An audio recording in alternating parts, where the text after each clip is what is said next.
माता की, भारत माता की, भारत माता की। मैं आज देश की हर माता को, हर बहन को, हर बेटी को बहुत बहुत बधाई देता हूं।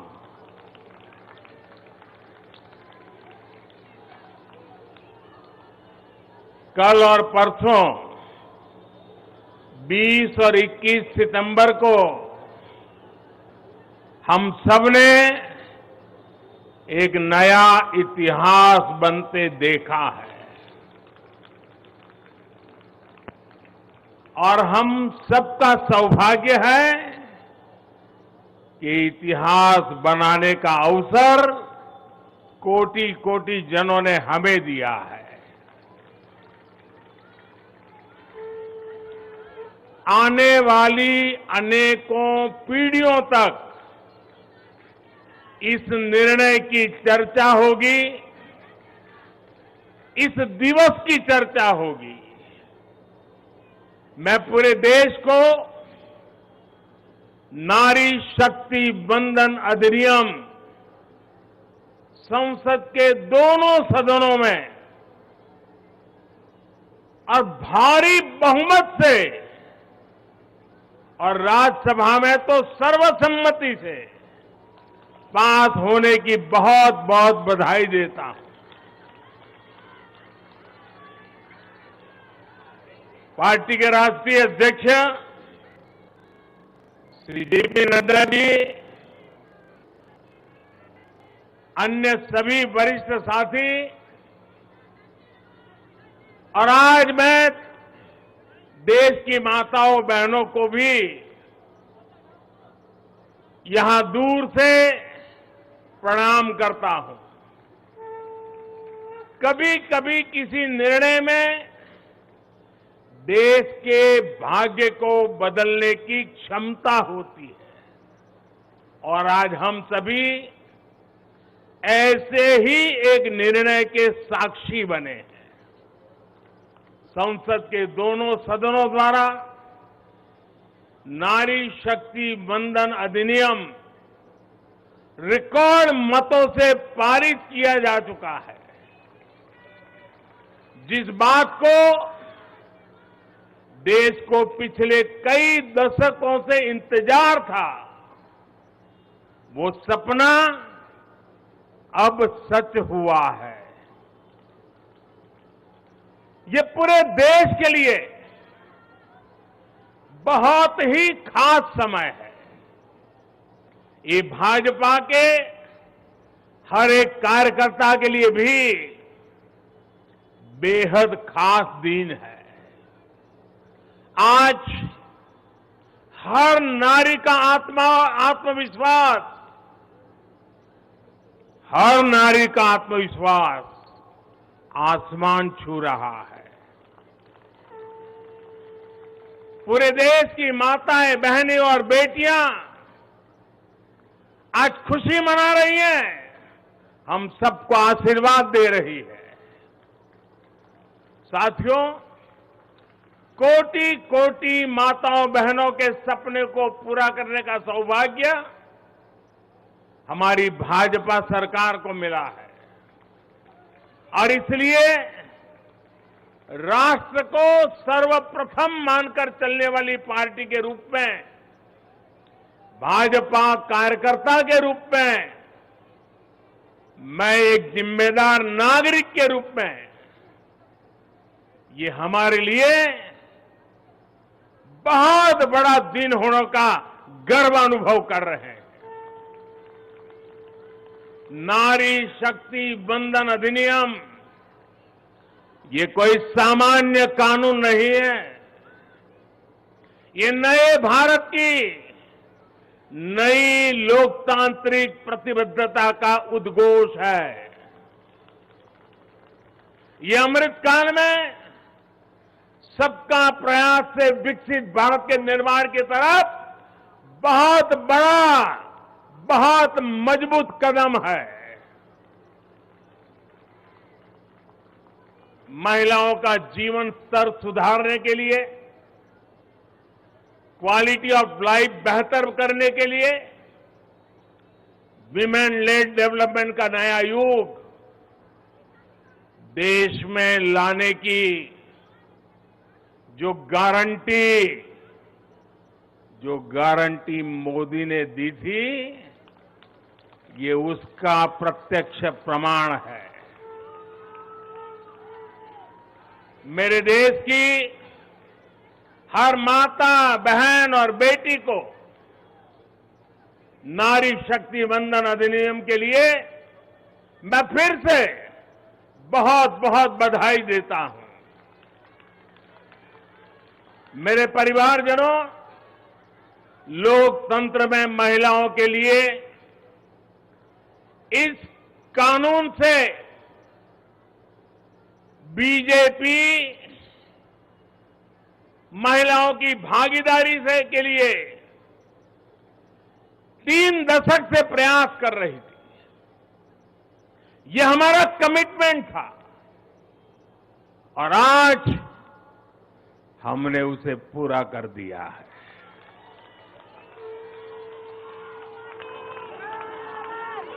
महिला आरक्षण सुनिश्चित कराने वाले इस कानून की राह में तरह तरह की बाधाएं थी, दशकों पुराने अड़ंगे थे, लेकिन जब नीयत पवित्र होती है,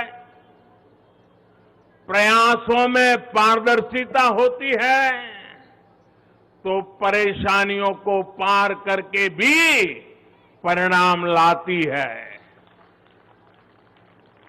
ये भी अपने आप में एक रिकॉर्ड है कि इस कानून को सदन में इतना व्यापक समर्थन मिला। नए संसद भवन में पक्ष विपक्ष की सीमाओं से ऊपर उठकर करीब करीब सबने इसके पक्ष में वोट दिया। मैं इसके लिए सभी राजनीतिक दलों का और सभी सांसद साथियों का भी अभिनंदन करता हूं। मेरे परिवारजनों, भारत को विकसित बनाने के लिए आज भारत की नारी शक्ति को खुला आसमान देने का ये अवसर है। आज देश माताओं, बहनों, बेटियों के सामने आने वाली हर अड़चन को दूर कर रहा है। इसी सोच के साथ बीते 9 वर्षों में हमने माताओं, बहनों से जुड़ी हर बंदिशों को तोड़ने का प्रयास किया है। हमारी सरकार ने एक के बाद एक ऐसी योजनाएं बनाई हैं, ऐसे कार्यक्रम शुरू किए हैं जिससे हमारी बहनों को सम्मान, सुविधा, सुरक्षा और समृद्धि का जीवन मिले। हमने बहनों, बेटियों के जीवन चक्र से जुड़ी हर समस्या को दूर करने पर पूरी गंभीरता से ध्यान दिया है। गर्भावस्था के दौरान शिशु को पौष्टिक खाना मिले, इसके लिए हमने मातृ वंदना योजना चलाई। महिलाओं के बैंक खाते में पैसे भेजने शुरू किए। माता मृत्यु को रोकने के लिए, नवजात बच्चों की रक्षा के लिए हमने शिशु का जन्म अस्पताल में ही कराने का बहुत बड़ा अभियान चलाया। बेटी को कोख में ही न समाप्त कर दिया जाए, इसके लिए हमने बेटी बचाओ बेटी पढ़ाओ जैसे जन आंदोलन भी शुरू किए। आज वर्षों बाद देश में जनसंख्या के आधार पर महिला पुरुष के अनुपात में सुधार आया है। इसी तरह शौचालय न होने की वजह से बेटियां स्कूल न छोड़े, इसके लिए हमने करोड़ों शौचालय बनाए। बेटी की शिक्षा जारी रहे, इसके लिए हमने सुकन्या समृद्धि योजना में ज्यादा ब्याज का प्रावधान किया। बेटी को रसोई में लकड़ी का धुआं ना सहना पड़े, इसके लिए उज्ज्वला का गैस कनेक्शन दिया। बेटी को पानी के इंतजाम में परेशान होना न पड़े, इसके लिए हमने हर घर पाइप से पानी देने की योजना शुरू की। मेरे परिवारजनों, हर मां बाप का सपना होता है कि उसकी प्यारी बेटी बिना बाधा के जीवन बिताए, जीवन में आगे बढ़े। एक परिवार के सदस्य की तरह हमारी सरकार ने बेटी के हर सुख की चिंता की है, हर बाधा दूर करने की कोशिश की है। बेटी को अंधेरे में न रहना पड़े, इसके लिए हमने सौभाग्य योजना से मुफ्त बिजली कनेक्शन दिया। बेटी पैसे की कमी की वजह से अपनी बीमारी छिपाए नहीं, इसलिए हमने उसे 5 लाख रुपए तक के मुफ्त इलाज की सुविधा दी। बेटी की या घर की संपत्ति पर भी अधिकार हो, इसके लिए पीएम आवास के घरों में उसे संयुक्त भागीदारी दी। गृहिणी को अपनी बचत अनाज के डिब्बे में ना रखनी पड़े, इसके लिए जनधन योजना के तहत करोड़ों महिलाओं के बैंक खाते खोले। मेरे परिवारजनों, बेटी रोजगार कर सके, स्वरोजगार कर सके, इसके लिए हमने बिना गारंटी मांगे लोन देने वाली मुद्रा योजना शुरू की।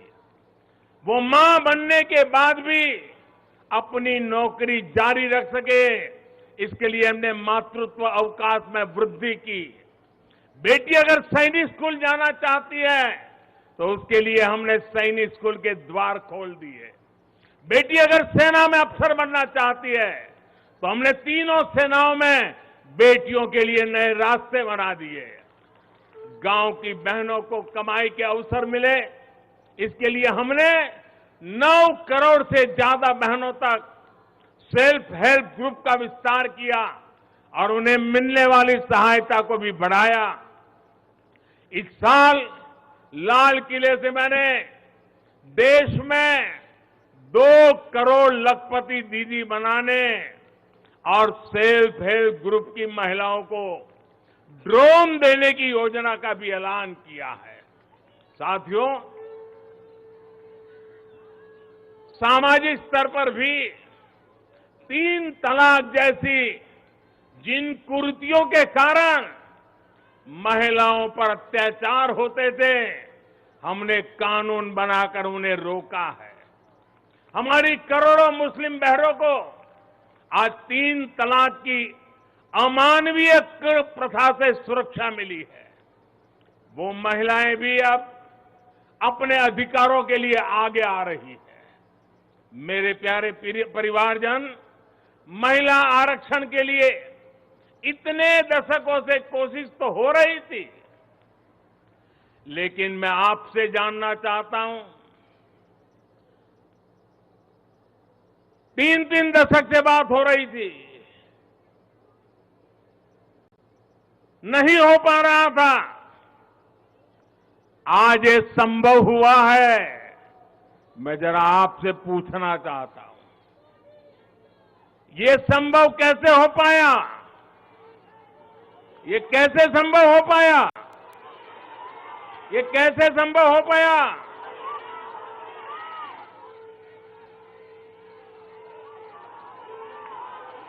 कैसे संभव हो पाया?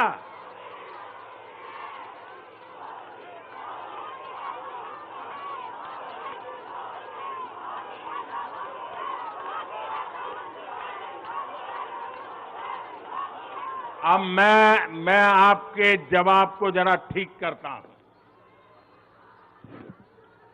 ये मोदी ने नहीं, ये आपने किया है, करोड़ों देशवासियों ने किया है।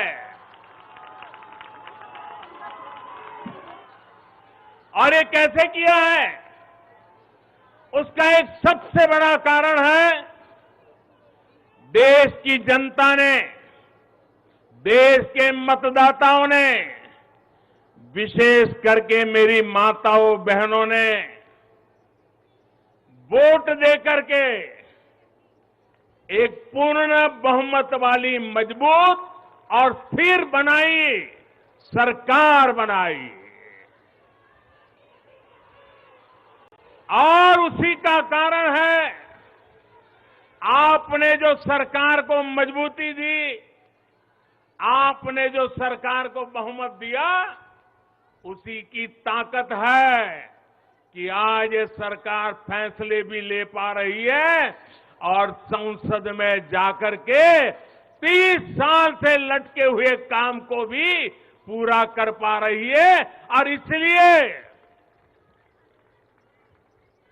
दोनों सदनों में इस प्रकार से पास होना इस बात का साक्षी है कि पूर्ण बहुमत वाली स्थिर सरकार होती है तो देश कैसे बड़े फैसले लेता है, कैसे पड़ावों को पार करता है।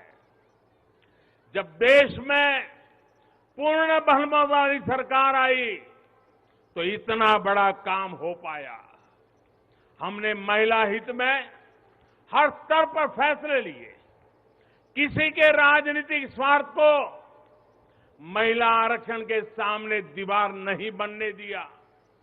जबकि इससे पहले जब भी ये बिल संसद में आए, लीपापोती हुई, सिर्फ नाम दर्ज कराएगी ये, निष्ठापूर्वक कभी प्रयास नहीं हुआ और बवाल हुई, नारी का अपमान करने का भी प्रयास किया गया। मैं तो कल भी, सबने वोट तो दिया, लेकिन कुछ लोगों को इस में तकलीफ थी कि नारी शक्ति वंदना शब्द क्यों लाए हो। क्या इस देश की नारी को वंदन करना चाहिए कि नहीं करना चाहिए? क्या माताओं बहनों को प्रणाम करना चाहिए कि नहीं बहना चाहिए? क्या माताओं बहनों का गौरव सम्मान बनाना चाहिए कि नहीं बनाना चाहिए? क्या हम पुरुषों को इतना अहंकार आ जाए, हमारी राजनीतिक विचारधारा को इतना अहंकार आ जाए कि हम नारी शक्ति की वंदना शब्द का प्रयोग करें तो भी किसी के पेट में चूहे दौड़ने लग जाएं? लेकिन अब आप जब देश में पूर्ण बहुमत की स्थिर सरकार है तो महिला आरक्षण बिल, नारी शक्ति वंदन अधिनियम एक सच्चाई बन गया है। इस कानून ने फिर साबित किया है कि देश को आगे ले जाने के लिए, इस कानून ने सिद्ध कर दिया है, देश को आगे ले जाने के लिए पूर्ण बहुमत वाली सरकार, मजबूत सरकार, निर्णायक सरकार, ये बहुत ही आवश्यक है। मेरे परिवारजनों, मैं लगातार महिलाओं को आगे बढ़ाने की बात करता हूं, उनके विकास को केंद्र में रखकर नीतियों की बात करता हूं। ऐसा इसलिए क्योंकि मैंने महिलाओं के नेतृत्व को, उनके सामर्थ्य को, उनकी रिजल्ट देने की काबिलियत को देखा है। मैं वर्षों तक गुजरात में मुख्यमंत्री रहा। मेरे अपने अनुभव है कि जब मातृशक्ति को काम मिलता है तो कैसे परिणाम देती है। हमने गुजरात में समृद्ध ग्राम की योजना बनाई थी और उसमें एक विशेषता थी कि जहां पर गांव के प्रधान के रूप में महिला के लिए आरक्षण है, वो सीट रिजर्व है, अगर उस गांव के सब लोग मिलकर के निर्विरोध उसको चुनते हैं और सभी पुरुष अपने आप को विड्रॉ करके सारे मेंबर महिला, 100% महिला मेंबर, उनको मैं समरस ग्राम पंचायत कहता था। और गुजरात में हजारों ऐसी पंचायतें बनी थी जिसमें एक भी पुरुष सदस्य नहीं था, 100% महिला सदस्य थी और उत्तम से उत्तम विकास के काम उन्होंने करके दिखाया था। साथियों, महिलाओं की शक्ति, उनकी सोच क्या होती है, इसके मेरे पास अनेक उदाहरण हैं। गुजरात में तो मैंने बार बार इस सामर्थ्य को देखा था। मैं नया नया मुख्यमंत्री बना था, तो एक गांव की महिलाओं ने मेरा समय मांगा। वो गांव के चुने हुए लोग थे, तो बोले सब महिलाएं मिलना चाहती हैं। तो मैंने कहा भाई मैं नया था, अभी तो मुझे 6 महीने भी नहीं हुए थे। तो मैंने कहा काम क्या है, आप ग्रामीण विकास मंत्रालय को मिलिए, फलाने को मिलिए।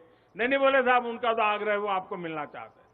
वो गांव की माताएं बहनें थी। मैंने कहा अच्छा भाई एक दिन बुला लेना, मैं मिल लूंगा। वो मिलने आई, 8-10 महिलाएं थी और उसमें सबसे ज्यादा पढ़ी लिखी जो बहन थी वो शायद 7वीं 8वीं कक्षा तक पढ़ी लिखी थी। तो मिलने आई, बोले हमारे गांव ने तय किया है कि एक भी पुरुष मेंबर नहीं होगा, सबकी सब महिला मेंबर होगी और इस बार गांव की प्रधान भी महिला होगी। तो मैंने उनको पूछा अच्छा इतना बड़ा आपको अवसर मिला है। अच्छा जब समय मांगा तो मुझे लगा कि शायद वो कुछ पैसों के लिए आएंगे, कुछ योजना लेने के लिए आएंगे। तो मैंने उनसे पूछा कि आपकी क्या अपेक्षा है और आप क्या करना चाहती है। 7वीं 8वीं कक्षा पढ़ी लिखी वो गांव की प्रधान महिला और बाकी मेंबर तो उससे भी कम पढ़े लिखे थे। वो 8-10 बहनें आई थी, गांव की बहनें थी। पहली बार गांधीनगर देखा था। उन्होंने मुझे जो जवाब दिया, मैं समझता हूं सार्वजनिक जीवन में काम करने वाले हम सबके लिए प्रेरणा है। उस बहन ने मुझे कहा कि मेरी एक इच्छा है, हमें 5 साल मिले हैं, हम 5 साल में ऐसा कुछ करना चाहते हैं कि हमारे गांव में एक भी व्यक्ति गरीब न रहे। आप कल्पना कर सकते हैं क्या दृष्टिकोण होगा उनका। और सच में ट्रांसफॉर्मेशन का कहां आधार होता है ये उनको मालूम था। ये सामर्थ्य और सोच हमारी माताओं बहनों के गांव में बैठी बहनों को भी होता है। साथियों, महिलाओं में सकारात्मक बदलाव की प्रवृत्ति और संसाधनों के बेहतर से बेहतर इस्तेमाल की दूरदर्शिता हमें हर जगह पे मिलती है। परिवार में तो डगर डगर पे नजर आता है। अभी कुछ दिन पहले मैं मध्य प्रदेश गया था, तो वहां शहडोल के पास एक आदिवासी गांव में गया, तो सभी आदिवासी बहनों को बुलाया था, लेकिन विशेषता यह थी कि उसमें 100 से ज्यादा लखपति दीदी आई थी, आदिवासी बेटियां लखपति दीदी। तो मैंने उनसे संवाद किया। एक बहन ने जो मुझे बताया वो वाकई हम सोच सकते हैं कि उनका सामर्थ्य कितना है। वो आदिवासी बेटी जो कहती है मैं लखपति दीदी हूं, मैं आज विमेन सेल्फ हेल्प ग्रुप के द्वारा ये काम करके इतना इतना कमाती हूं। तो मैंने पूछा इतना पैसा कमाने लगी तो करती क्या हो। एक आदिवासी महिला मुझे कह रही है, ये दिल्ली की महिलाओं के लिए भी आश्चर्य होगा। वो कहती है कि मेरे पति साइकिल पे जाते थे काम करने के लिए, रोजगार ढूंढने के लिए साइकिल पे जाते थे। मैं लखपति दीदी बन गई तो मैं उनके लिए स्कूटी ले आई। देखिए आत्मविश्वास। वो कह रही है मैं मेरे पति के लिए स्कूटी ले आई। फिर बोले मुझे पता चला कि मुझे बैंक से लोन मिल सकती है, तो मैंने सोचा कि मैं लोन से ट्रैक्टर ले लूं। बोले मैंने लोन से ट्रैक्टर लिया और मेरे पति को स्कूटी लेकर के मैंने उनको बदले में ट्रैक्टर दे दिया। और मेरे पति ट्रैक्टर लेकर के अगल बगल के गांव में खेती के लिए लोगों की सेवा के लिए जाते हैं और कमाई करते हैं। और बोले अब तो मेरी स्थिति है कि मैं कुछ ही महीनों में वो ट्रैक्टर की लोन भी वापस कर दूंगी। यानी एक मेरी आदिवासी बहन लखपति दीदी की क्या विजन होता है, कल्पना होती है, अभी 1-2 महीने पहले मैं उनसे बात करके आया। साथियों, मुझे कहना यही है कि नारी शक्ति मंदन अधिनियम देश के भाग्य को बदलने का काम करेगा। और उसके पीछे मेरा जो ये अनुभव है, इसके कारण मेरा विश्वास अनेक गुना बढ़ गया है। नारी जब कोई भी जिम्मेदारी संभालती है तो उस संकल्प को सिद्ध तक ले जाने के लिए वो जी जान से जुट जाती है। इस कानून का सबसे बड़ा लाभ ये होगा कि ये कानून देश की नारी शक्ति में बहुत बड़ा विश्वास पैदा करेगा। देश के लिए काम करने का जज्बा, भारत को आगे बढ़ाने की जो शक्ति है वो कई गुना बढ़ जाएगी। आप गुजरात के डेयरी उद्योग को मैं भली बात ही जानता हूं। ये अमूल वगैरह इतने बड़े बड़े नाम सुनते हैं ना, उसके मूल में सभी महिलाएं हैं जो पशुपालन का काम करती है, दूध के व्यापार का काम करती है, और आज डेयरी को अरबों खरबों का व्यापार उन्होंने बना दिया है। हम लोग लिज्जत पापड़ जानते हैं, आदिवासी महिलाओं ने शुरू किया हुआ प्रकल्प आज मल्टीनेशनल कंपनियों को टक्कर मारने वाला लिज्जत पापड़, ये हमारी नारी शक्ति का परिचय देता है। ऐसा हर राज्य में आपको मिलेगा। उनका ये जो कौशल है, सामर्थ्य है, जो भगवान ने उनको नैसर्गिक गुण दिया हुआ है, वे कभी भी खराब क्वालिटी को स्वीकार नहीं करते हैं। हो सके उतना अच्छा करना, अच्छे ढंग से करना, ये सामर्थ्य होता है। और ये शक्ति जब राष्ट्र निर्माण में सक्रिय होती है तब राष्ट्र कितना आगे बढ़ सकता है, इसका हम अंदाज लगा सकते हैं। महिलाओं के इसी कौशल का, उनकी लीडरशिप का उपयोग अब आने वाले दिनों में देश को होने वाला है। हमारी संसद में भी नारी शक्ति का महत्व दिखा है। सारे दलों को इस बिल का समर्थन करना पड़ा है। आप मान लीजिए यही लोग हैं जो पहले बिल फाड़ा करते थे, आज उनको बिल को समर्थन करना क्यों पड़ा? क्योंकि देश भर में पिछले 10 साल में महिला एक शक्ति बनकर के उभरी है। और हमने संसद में पहुंचने से पहले देश में सामर्थ्य जुटा दिया ताकि संसद में कोई हिल न पाए, इसका पूरा प्रबंध करके हम सदन में गए। ये आप ही के सामर्थ्य पर भरोसा करके मैं गया था, ये आप ही की शक्ति पे भरोसा करके मैं गया था, और आपकी शक्ति ने रंग दिखा दिया कि सभी राजनीतिक दलों को इस काम में जुड़ना पड़ा। मेरे परिवारजनों, आज परिवार से लेकर पंचायत तक, इकोनॉमी से लेकर एजुकेशन और एंटरप्रेन्योरशिप तक हमारी बहन बेटियां हर क्षेत्र में अभूतपूर्व काम कर रही है। भारत को चांद तक पहुंचाने में महिलाओं की बहुत बड़ी भूमिका रही है। आज हमारे स्टार्टअप्स हो, सेल्फ हेल्प ग्रुप्स हो या स्वच्छता जैसे सामाजिक अभियान हो, महिलाओं की भागीदारी और भूमिका देश की ताकत बन रही है। देश ने संकल्प लिया है कि जब हम आजादी के 100 वर्ष पूरे करें तब तक हम भारत को विकसित बना करके ही रहेंगे, एक डेवलप कंट्री बना करके रहेंगे। इसमें देश की जो आधी आबादी है उसकी सक्रिय भागीदारी और नेतृत्व के साथ सक्रिय भागीदारी, निर्णयों में बराबरी का हिस्सा, ये इस सपने को साकार करने का बहुत बड़ा फोर्स बनने वाला है। मेरे परिवारजनों, नया और आधुनिक संसद भवन और उसमें आधी आबादी का बढ़ता हुआ प्रतिनिधित्व इन नई व्यवस्थाओं का सूत्रपात करेगा। मुझे विश्वास है कि देश की नारी शक्ति नई और स्वस्थ संसदीय परंपराओं का भी सृजन करेगी। और इसी विश्वास के साथ आप सब इतनी बड़ी तादाद में आकर के मुझे आशीर्वाद दिए। भारत की संसद के इतने बड़े महत्वपूर्ण निर्णय को माताओं बहनों ने संवारा, और मुझे खुशी तो तब हुई जब इसको प्रधानमंत्री आवास मिला है, वो बहन मुझे आकर के आशीर्वाद दे रही है।